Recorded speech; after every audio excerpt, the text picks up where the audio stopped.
दोस्तों एक बार फिर से आपका स्वागत करते हैं आज के इस एपिसोड में। और ये आज का एपिसोड काफी ज्यादा इंपॉर्टेंट होने वाला है एसएससी सीजीएल 2024 की स्ट्रेटेजी को लेके। आप में से बहुत सारे लोग एसएससी सीजीएल के बिगिनर्स होंगे, इंटरमीडिएट होंगे या रिपीटर्स होंगे। तो अगर आपने अभी तक एसएससी सीजीएल का एग्जाम कोई नहीं दिया, अगर आपने कोई अटेम्प्ट नहीं दिया है या आपने दिए भी हैं, तो ये जो प्लान है आज का, ये आपके लिए गेम चेंजिंग हो सकता है। इसलिए मैं आपसे रिक्वेस्ट करूंगा कि आप इस वीडियो को एंड तक देखें। तो चलिए बगैर किसी फर्दर डिले के आज की इस वीडियो को यहीं से स्टार्ट करते हैं। देखो यार, सबसे पहली बात तो ये कि एसएससी सीजीएल के बारे में लिटिल बिट मैं बताता हूँ। आप लोगों को बखूबी इसके बारे में पता है, बट स्टिल यहाँ पे कुछ चीजें हैं जो मैं आपको बताना चाहूंगा। देखो यार, SSC CGL SSC staff selection commission है। एसएससी हर साल कंबाइंड ग्रेजुएट लेवल का एग्जाम कंडक्ट करती है। सीजीएल इसी को कहते हैं, कंबाइंड ग्रेजुएट लेवल। तो सीजीएल के थ्रू आप बहुत सारे डिफरेंट सेंट्रल डिपार्टमेंट्स में आपकी जॉब लगती है, ठीक है। तो उनमें भी आप एज ऑफिसर रिक्रूट होते हैं, ठीक है। उनमें आप एज ऑफिसर रिक्रूट होते हैं। 4200 ग्रेड पे के अबोव की भी कुछ बहुत सारी ऐसी पोस्टें होती हैं और उससे कम भी कुछ पोस्टें होती हैं। और बहुत अच्छे खासे लेवल की पोस्टें होती हैं। बहुत ही टॉप रेप्यूटेड डिपार्टमेंट्स में आप रिक्रूट होते हो, जैसे narcotics NCB, narcotics control bureau, ठीक है। आईसीबी है, ठीक है। इंटेलिजेंस ब्यूरो है, आईबी है। इसी तरह से आपके बाकी जो आपका एएसओ की one of the top most post है, ठीक है। एक्साइज इंस्पेक्टर है। तो इस तरह की बहुत ही जबरदस्त पोस्ट जो है वो पोस्ट के लिए एग्जाम कंडक्ट किया जाता है। सो नाउ अब बात करते हैं आपके जो 2024 का स्ट्रेटेजी है वो क्या रहनी चाहिए। देखो यार, सबसे पहले बात यह है कि आप अपने आप को सवाल करो कि आप कहाँ लाई कर रहे हो, ठीक है। अगर आप एक्सट्रीम बिगिनर है, आपको क्या चीज करनी है। अगर आप इंटरमीडिएट है या आप रिपीटर है, तो आपको क्या चीज करनी है। हर एक के लिए एक अलग अलग स्ट्रेटेजी और प्लान हो सकता है। सो यार, सबसे पहले तो मैं आपको कट ऑफ को लेके बात डिस्कशन यहाँ पे करूंगा और उसके बाद हम आगे बढ़ेंगे।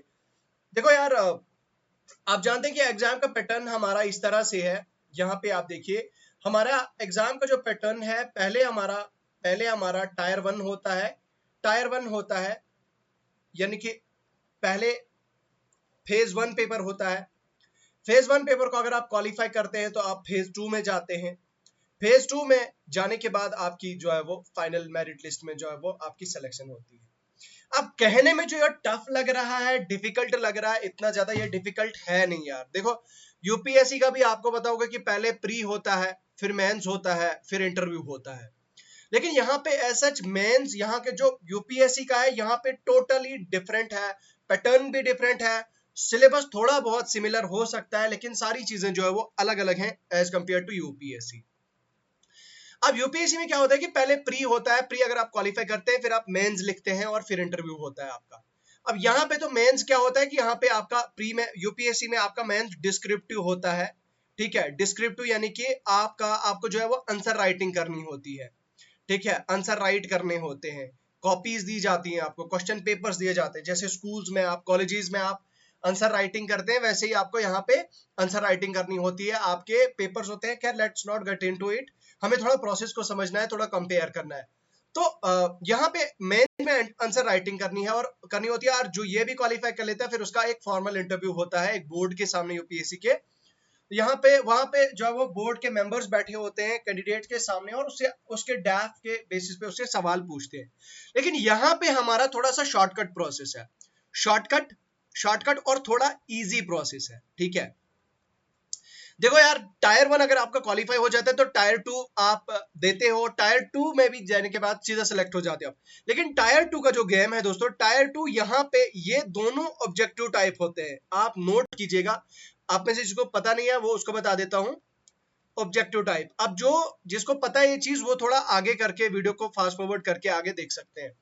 तो टायर वन आपका ऑब्जेक्टिव, और दोनों आपके ऑब्जेक्टिव होते हैं। टायर वन और टायर टू दोनों आपके ऑब्जेक्टिव टाइप होते हैं।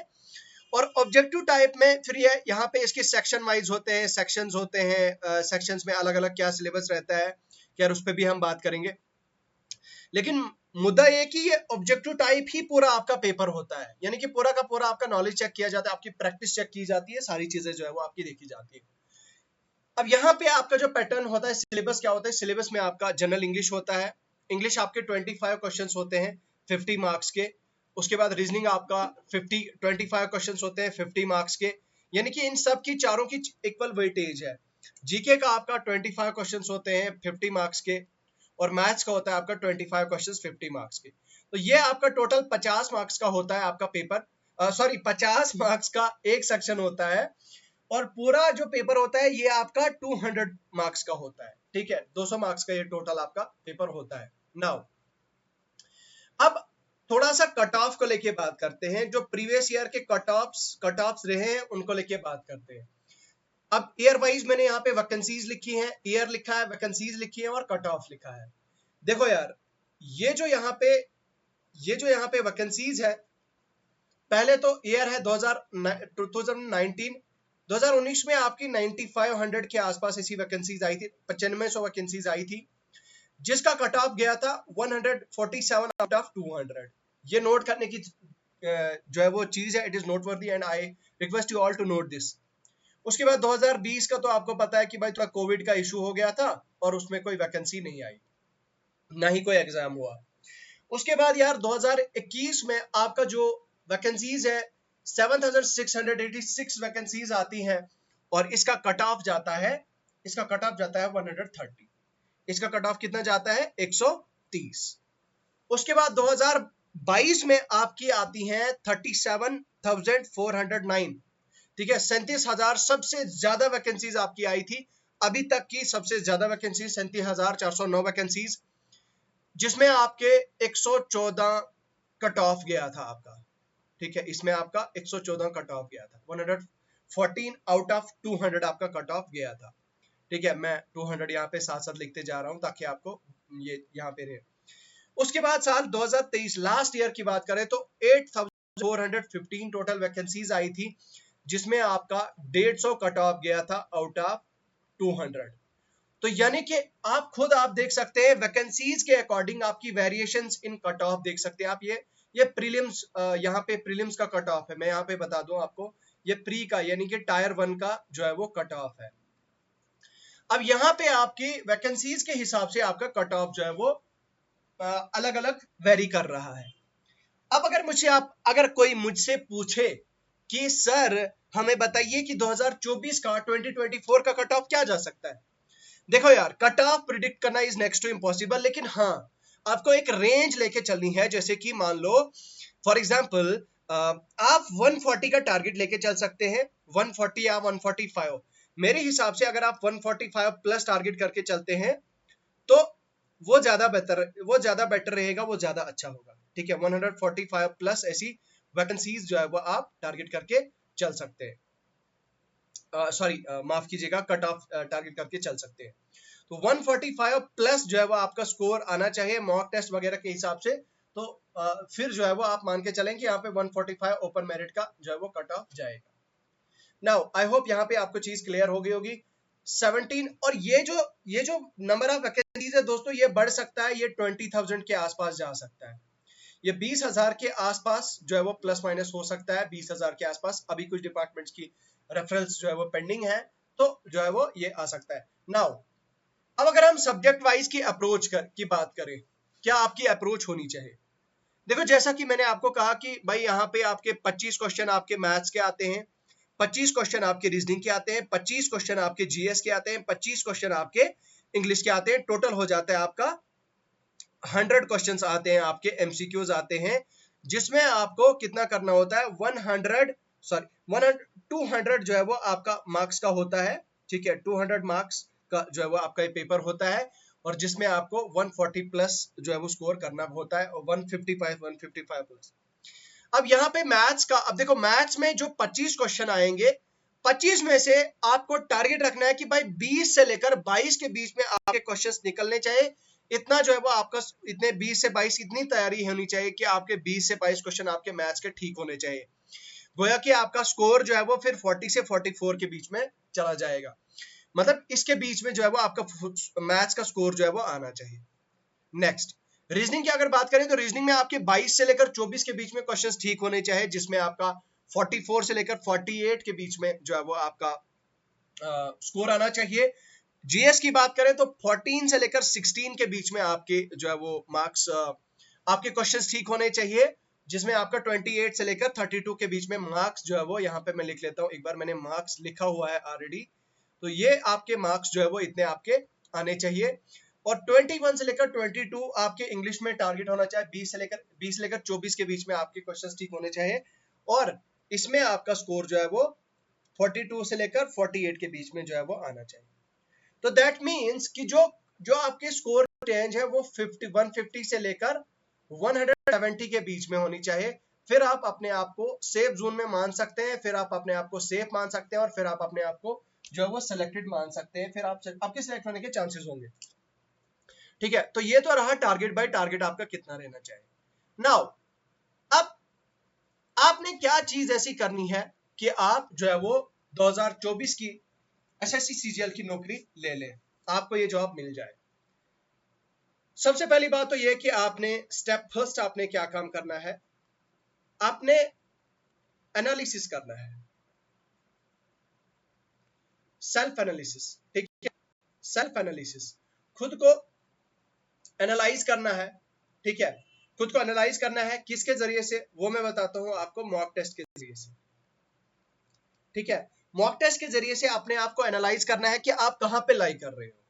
आपका स्कोर हो सकता है 50 आ जाए, आपका स्कोर हो सकता है टोटल मतलब 50 200 में से 50 आ जाए, आपका हो सकता है स्कोर 60 स्कोर आ जाए 200 में से, हो सकता है 70 स्कोर आ जाए 200 में से।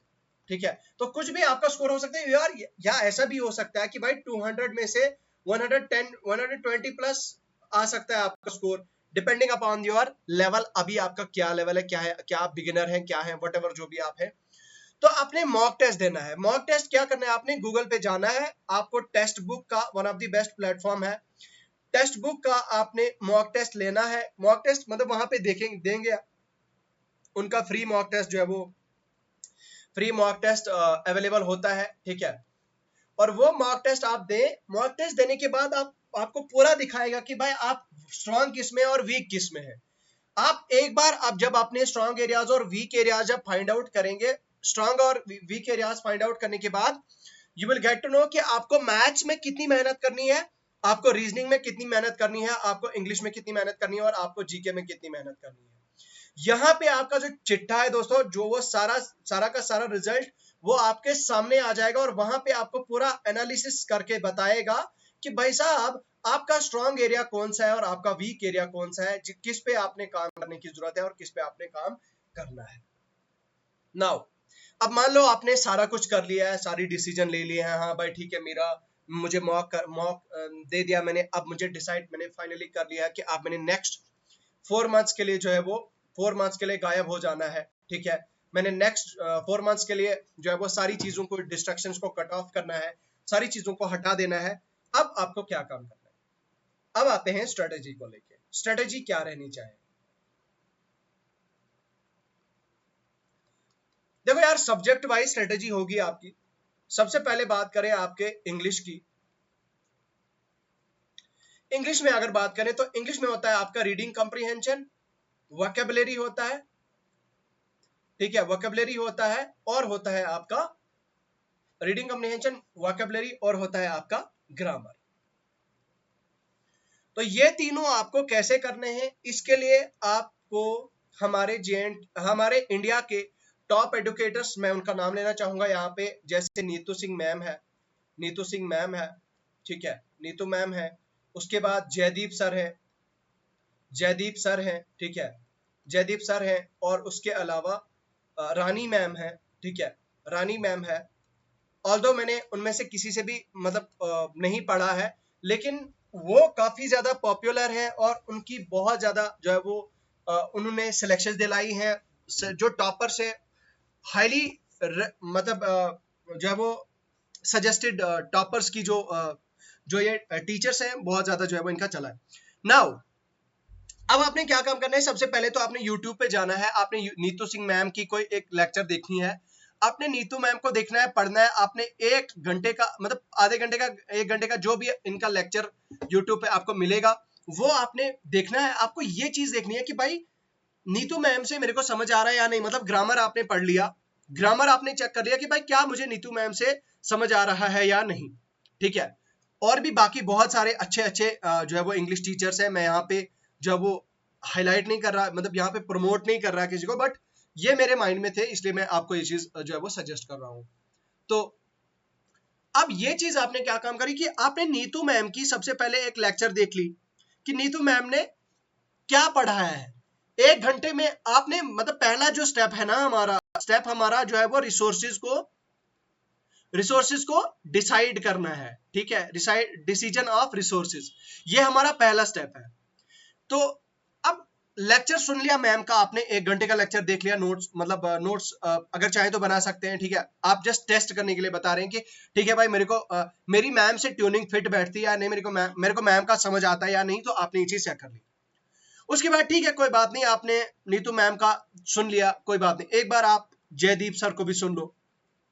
जयदीप सर को जो करियर विल के जो है वो करियर विल इनका जो ऐप है उस पे पढ़ाते हैं। जयदीप सर को एक बार सुन लो, जयदीप सर का एक लेक्चर देख लो, जयदीप सर का क्या स्टाइल है, किस तरह का स्टाइल है, कैसा पढ़ाते हैं, एक बार उनको भी देख लो। उसके बाद तीसरे नंबर पे है रानी मैम। रानी मैम का आप एक बार उनका भी आप देख लो, लेक्चर देख लो, कोई बात नहीं, इट विल टेक टाइम, ये आपका 1 दिन ले सकता है, लेकिन एक बार आप अच्छे से देख लो, आपने डिसाइड करना है, उसके बाद आपने चले जाना है आपके स्टडी। और रानी मैम का देख लिया आपने, रानी मैम का आप कैसा पढ़ा रही है, मैम के साथ कैसा मजा है, तो उसके बाद फाइनली आपने डिसाइड करना है कि सबसे ज्यादा मजा और सबसे ज्यादा इंटरेस्टिंग और सबसे ज्यादा अच्छा टीचर कौन लगा आपको। उसके बाद आपने टीचर जो है वो डिसाइड कर देना है फाइनल। तो वो टीचर होना चाहे आपका फाइनल टीचर। उसके बाद इधर उधर आप नहीं भटकने चाहिए, कभी किस टीचर के पास, कभी किस टीचर के पास, वैसा नहीं होना चाहिए। आपका टीचर जो है वो फाइनल यहीं पे हो जाना चाहिए इंग्लिश का, यहीं पे आपकी स्ट्रेटेजी जो है वो इंग्लिश की खत्म होती है। चलो नेक्स्ट, अब बात करते हैं आपकी रीजनिंग को लेके, ठीक है। देखो यार, रीजनिंग को लेके, रीजनिंग का एज सच इतना ज्यादा डिफिकल्ट नहीं है, ठीक है, डिफिकल्ट नहीं है। रीजनिंग के लिए मैंने पर्सनली जब मैं प्रिपेयर कर रहा था, मैंने खुद पर्सनली, सर है एक साउथ इंडियन है, ठीक है, साउथ इंडियन है, उनसे मैंने पढ़ा था। और जो मेरी जॉब लगी, जो मैं अभी जॉब कर रहा हूँ, I am thankful to God firstly and secondly to this sir. Feel free to learn है, फील फ्री टू लर्न करके यूट्यूब चैनल है, मैंने उनसे सभी रीजनिंग के टॉपिक्स पढ़े थे। मैंने उससे पहले, मतलब ये बात है साल 2020 की है, ये 2020-19 की बात है, 19-20 की बात है शायद। तो तब मैंने उनके पास पढ़ा था और उन्होंने बहुत जबरदस्त तरीके से पढ़ाया था, तो उनसे ही मुझे समझ भी आया था और उन्हीं से मैंने रीजनिंग सीखा था। तो फील फ्री टू लर्न, आपको यूट्यूब चैनल मिल जाएगा यूट्यूब पे, उनका भी देख सकते हैं आप। इसके अलावा आपको यूट्यूब पे और भी कई सारे जो है वो रीजनिंग के टीचर्स, बहुत अच्छे अच्छे टीचर्स मिलेंगे। तो रीजनिंग का ऐसा जितना डिफिकल्ट नहीं होता है यार, ठीक है, इतना ज्यादा मैथ्स जितना बच्चों को लगता है, हाँ मैथ थोड़ा सा एनालिटिकल होता है, लेकिन रीजनिंग का जो है वो इतना ज्यादा डिफिकल्ट नहीं होता है। एक बार आपने कॉन्सेप्ट सीख लिया, आपने कॉन्सेप्ट सीखना है बस, ठीक है, आपने कॉन्सेप्ट सीख लिया, उसके बाद आपने जो है वो प्रैक्टिस करनी है, ठीक है, प्रैक्टिस लगानी है। और पीछे का मैं ये बताता हूँ, जैसे आपने टीचर डिसाइड कर लिए, टीचर आपको फिर खुद गाइड करेंगे कैसे आपने पढ़ना है, क्या क्या चीजें आपने करनी है, क्या क्या नहीं करना है, ये आपको ये चीज बताएंगे। अब आपने कॉन्सेप्ट सीख लिया रीजनिंग के बारे में, आपको टॉपिक वाइज, उसके बाद आप चले गए प्रैक्टिस पे। प्रैक्टिस के लिए मैं आपको किरण पब्लिकेशन की one of the best book है, किरण पब्लिकेशन की लेटेस्ट बुक है, उसमें आप प्रीवियस ईयर PYQs, आप SSC CGL MTS स्टेनोग्राफर, ठीक है, CHSL के जो है वो प्रीवियस ईयर क्वेश्चंस की प्रैक्टिस करो, that will be more than sufficient, ठीक है। ये हो गई रीजनिंग की बात। उसके बाद करते हैं बात आपके मैथ्स की। देखो यार, मैथ्स को लेके बच्चों को बहुत ज्यादा कंफ्यूजन है और मैथ्स ने बहुत ज्यादा डरा के रखा है बच्चों को। देखो यार, मैथ्स में इतना ज्यादा डरने की जरूरत नहीं है, ठीक है। मैथ्स के लिए मेरे पास आपके लिए 3-4 सोर्सेज है। सबसे पहले तो भाई रैंकर्स गुरुकुल के आदित्य रंजन सर हैं, आदित्य रंजन से मैंने खुद भी बहुत सारे ऐसे कॉन्सेप्ट्स हैं वो सीखे हैं। He is one of the most brilliant and one of the genuine teacher on YouTube. Aditya Ranjan sir हैं, उसके बाद अभिनय सर हैं, अभिनय मैथ्स करके यूट्यूब चैनल है, अभिनय सर हैं। उसके बाद आपके गगन प्रताप सर हैं, ठीक है, गगन प्रताप सर हैं। उसके बाद है आपके जो है रैंकर्स गुरुकुल, अभिनय मैथ्स, गगन प्रताप सर, और राकेश यादव सर हैं, राकेश यादव सर, राकेश यादव सर, ठीक है। चलो भाई सब कुछ सर बोल देते हैं, ठीक है। तो राकेश यादव सर है, उसके अलावा रैम्बो सर है, रेमो सर है, रेमो सर है, रेमो सर है, ये है अनअकैडमी के, ठीक है, अनअकैडमी के। ये 5 ऐसे टीचर हैं जिनको मैंने शॉर्टलिस्ट किया है, यहाँ पे आप देखिए। ये one of the top most और one of the best content providing teachers है, और सबसे टॉप जो है वो top suggested and top most teachers हैं यूट्यूब पे अभी, जो एसएससी सीजीएल की तैयारी बच्चों को कराते हैं। अब यहाँ पे भी आपने सेम चीज करनी है, आपने इनके मैराथन सेशन देखने हैं। Marathon on for example work and time, work and time, भाई साहब 1-1 घंटे का मैराथन सेशन सबका देखना है आपने। रैंकर गुरुकुल के जो आदित्य रंजन सर हैं, इनका आप देखो 1 घंटे का आपको वर्क एंड टाइम, इनकी 21 दिन 21 मैराथन, 21 डेज 21 मैराथन वगैरह बड़ी कुछ फेमस है। अभिनय सर की जो है वो कॉन्सेप्ट किंग का किस तरह से नाम जो है, नाम से जो है वो फेमस है, उनका आप देखें, आप उनका जो मैराथन है वो देखें। गगन प्रताप सर का, सॉरी माफ कीजिए, वो गगन प्रताप सर का कॉन्सेप्ट किंग के नाम से मशहूर है। अभिनय सर का भी जो है वो आप मैराथन देख सकते हैं। राकेश यादव सर, ठीक है, राकेश यादव सर का भी आप देख सकते हैं। वो ये वही करियर विल जो मैंने आपको बताया था, राकेश यादव पब्लिकेशन, इनकी बुक भी जो है वो काफी ज्यादा, आई थिंक 3700 प्लस जो है वो PYQs के उस मैथ्स की कुछ इनकी बुक काफी फेमस है। तो राकेश यादव सर को भी आप देख सकते हैं। उसके बाद रेमो सर भी अनअकैडमी के one of the top most teacher हैं, one of the best teacher हैं।